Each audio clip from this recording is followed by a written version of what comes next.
Actually, just getting to be here is exactly why I came today. Just to be here in your presence. We're everywhere. Yeah.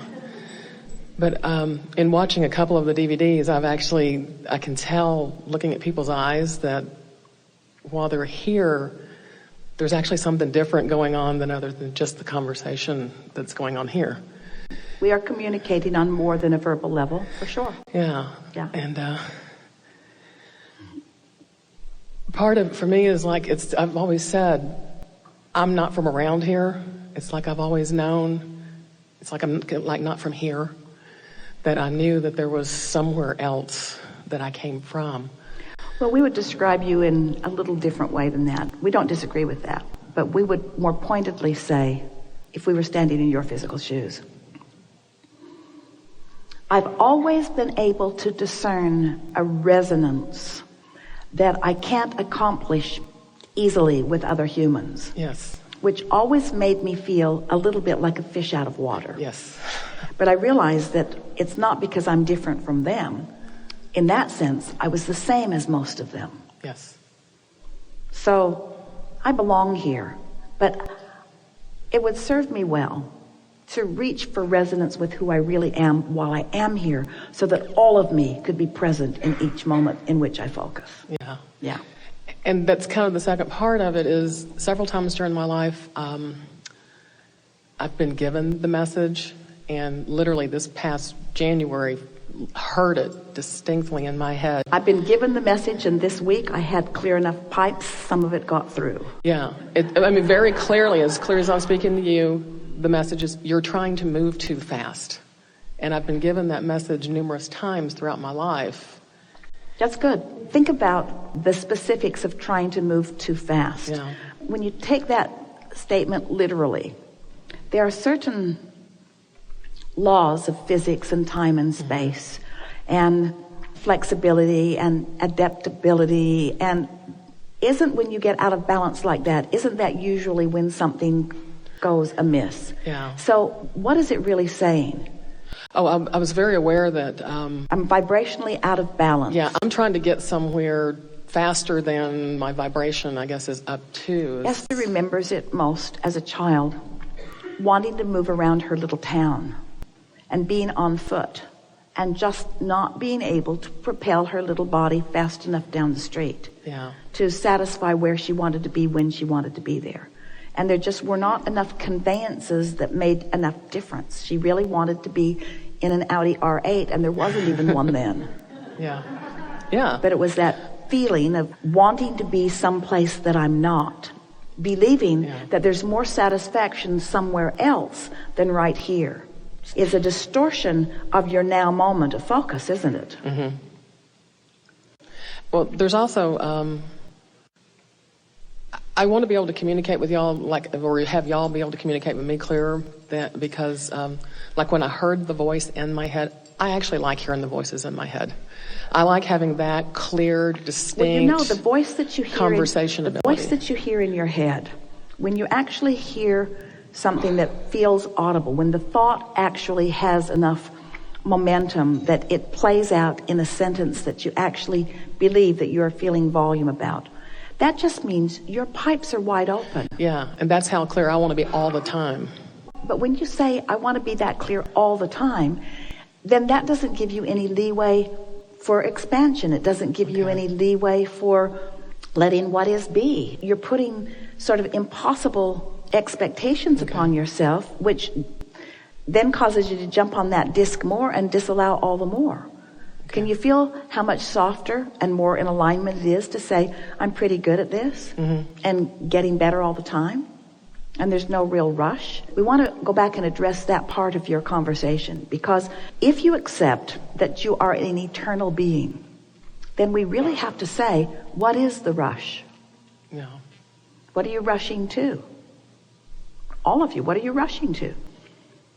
If you will always be, and you will always be expanding, and you have the potential of finding resonance with your furthermost expansion, then do you want all the food that you will ever eat for all of this lifetime to come to you today, or would you like it to come incrementally so that you can enjoy it? What is the rush? So there's something in there that is causing a shortage consciousness. And we would like to say to you that what the rush is that in standing in a place where you are focused upon the absence of something that you want, you're rushing toward the presence of something that you want. But you can't get to the presence of something that you want when you're focused upon the absence of something that you want. And if you weren't focused upon the absence of what you want, then you wouldn't have that sensation. So isn't that all pretty clear about what to do? Every time you feel like rushing, sit down and go slower. And there's one of the, it's kind of just a curiosity question I have. Before you go there, we want to finish this up because we want to say, we've been saying, get out ahead of it vibrationally. Get out ahead of the manifestation vibrationally. So if you're focused upon a manifestation and it's not coming fast enough, now you're practicing the vibration that slows it down. That is a pipe clogging experience. But when you get out ahead of it vibrationally, you do that by thinking about it at a time that you're not already stalled out. Here's what we mean. Imagine standing with your car on top of a hill in San Francisco, and the brake is not on and the car is not in gear, and you could just nudge that car a little bit with your knee and it would begin to move down the hill. And then if you came to your senses as it just barely began to move, you could then step out in front of the car and just stop it with your body. Momentum started, but it didn't get far before you stopped the momentum. Now envision being at the bottom of the hill with that car coming at you. And think about the difference in the momentum. So this conversation really is about momentum. Sometimes you've got momentum going and you're at the bottom of the hill, and we say, step out of the way if you can, but in either case, you're not going to slow the momentum. That's not the time to slow the momentum. And sometimes you've just got momentum going. Don't worry about slowing it because you have plenty of other options. Really, you have plenty of other opportunities. But every chance you get, you're often at a place where you get to define the momentum. You get to choose what disc you get on. You get to choose how much attention you give to it. You get to choose the words that you speak. You have so much control over the beginning of momentum and no control over the ending of momentum. Make sense? So when we talk about getting out ahead of something vibrationally, we're talking about at low momentum times, think. And at fast momentum times, take a nap. Unless it's a momentum that you really want to keep playing out. In other words, when you get in the middle of a conversation and you can feel that you're doing yourself and whoever you're talking to damage by continuing the conversation, bail out of it. In other words, do anything you can. Bail out as fast as you can, but don't beat up on yourself when momentum takes you someplace that you didn't mean to go. But be smart about getting the right momentum going as often as you can. That's what we mean about getting out ahead of things vibrationally.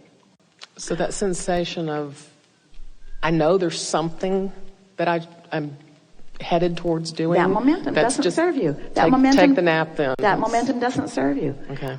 There are a handful of things that we would do to deliberately establish a good environment for really good feeling momentum to begin. We would put ourselves in our bed at night and we would acknowledge, while I slumber, momentum will stop. And in the morning, I can start it wherever I choose. We would make that statement to ourselves every night when we go to bed. When I get up in the morning, I'm going to choose a grid spinning disc deliberately. I'm not going to let my email choose it for me. I'm not going to let what's on the television choose it for me. I'm not going to let the phone call that comes in choose it for me. I'm not going to let anything choose it for me. I'm going to choose it. And then when you wake up, lie there and make a good choice. A new pipe kind of choice. Okay. Something that doesn't have any negative momentum going, that has the potential of positive momentum going. So that's the first thing we do. The next thing we would do is we would say to ourselves, I'm going to meditate every day. Every day, I'm going to set aside 15 or 20 minutes where I'm going to deliberately quiet my mind. Because when I quiet my mind, I stop thought. And when I stop thought, I stop momentum. And when I stop momentum, I can start momentum right where I mean to. Meditation is the best process for me laying new pipes that I have so far. And I'm going to do it every day. I'm going to stop momentum and I'm going to lay new pipes. Okay. And then the other thing we would do is watch for positive momentum and keep it going. And that's what books of positive aspects are about. That's what rampages of appreciation are about. You see that with us in the gatherings. Every now and again we'll get going on something and the momentum is such that we just ride it out. We just write it out because it feels so good to write it out. That's what we do. So this point of attraction, picture a spinning grid. It's a grid, and it's spinning because it has momentum. And it has momentum because the law of attraction abounds. So you choose a thought, and let's say it's not a very good feeling thought. Let's say it's a lousy feeling thought. But you chose it, and you have good reason to choose it because something happened that caused you to focus, and so you focused and you chose it and you focused upon it, and law of attraction settled in with you and gave you another thought like it and another thought like it and another thought like it and another thought like it till you've got a pretty good momentum going right here. Now the source within you has this momentum going, but you've chosen this one. So you're not in the vicinity of who you are, but you're asking. In fact, you're asking with greater fervor than you've ever asked before. Because this feels like a big problem to you. And so you're asking with an intensity, the likes of which you have never asked. And you know what happens when you ask with intensity? Source answers with intensity. So the water's being sucked from your pond. It's spinning in your vortex of creation. Source has added all of the power and energy that creates worlds and is flowing it back to you proportionately. And you're operating at 40 pounds of pressure because you've got a vibration going here and the source within you has a vibration going here. So it just sucks, doesn't it?